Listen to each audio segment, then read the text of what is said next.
I'm Mia Barela, and for our entry into the future of our food, we wondered whether our future may be found in our past. To find out, I sat down with my grandma to ask her what she thought about the future of our food, about culture, and about our past. Do you think that food and culture have been lost from generation to generation? I think that some food cultures have been lost from generation to generation, but I think that a lot remain. New Mexico is known for its food, from our red to green chili, our pozole, chicos, enchiladas, tortillas. I think that most New Mexicans still eat those foods often, and I don't see that changing.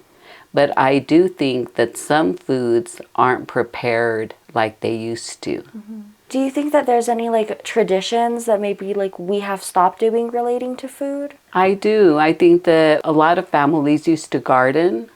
A lot of families used to butcher their own animals. And when they butchered their animals, they would utilize the entire animal. They wouldn't throw anything away. So I think those traditions have been lost. And also canning. Going back to my family, Drafe and my mom, Drafe canned, but I don't remember Grandma Nally canning. And I've never tried canning. So I think those are some of the traditions that have already been lost in our family. How can we teach our future generations about why it's important and just about food culture in New Mexico in general? I think we could teach our future generations about food culture in northern New Mexico by sharing stories, continuing to cook traditional foods together, and sharing recipes. We can't let these recipes be lost. Mm-hmm. Where do you think the future of our food is?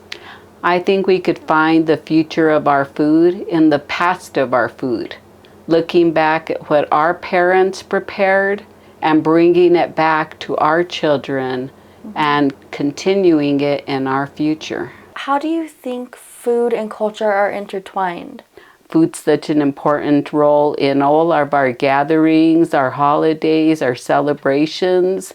For certain times of the year, we prepare certain foods. Like for Christmas, we think of tamales, empanaditas, bizcochitos that we will be baking with Grandma Nally's recipe.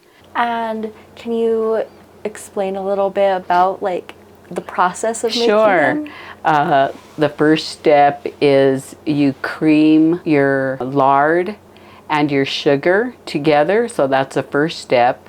And then in a separate bowl, you get your flour and your baking powder and you mix that up together. And then when that's mixed, then you combine your flour with your lard and sugar mixture, and you add your egg, you add your milk, and then you add your vanilla and you add your anise seeds. And you knead that a little bit, and then you roll them out and you bake them, and they only take about 10 minutes to bake. And do you have a message that you might want to give to the youth about why it's important to know about the culture behind your food? It's important to know because culture is so important, and you don't realize that even food, you lose that. Talking to the youth about the importance of knowing some of these traditions and where they came from.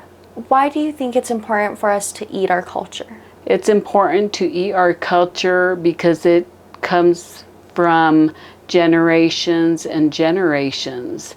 And it's part of us. It's part of our lives. It's part of our parents. It teaches us about the past. You as young people, you need to be opening to trying these foods. You have to be open to trying them. We have to teach you, and you have to be open to trying them. Because if you don't try them, that recipe's gone, that culture is gone, that food tradition is gone, and your kids are never going to experience that.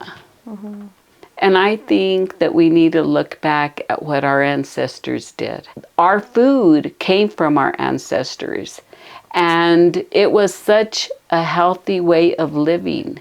Okay, the cookies are made. Are you ready to taste your ancestors' recipes? Yes. Grandma Nellie's cookies. Yes. And hopefully cookies that you're going to teach your kids to make. Definitely.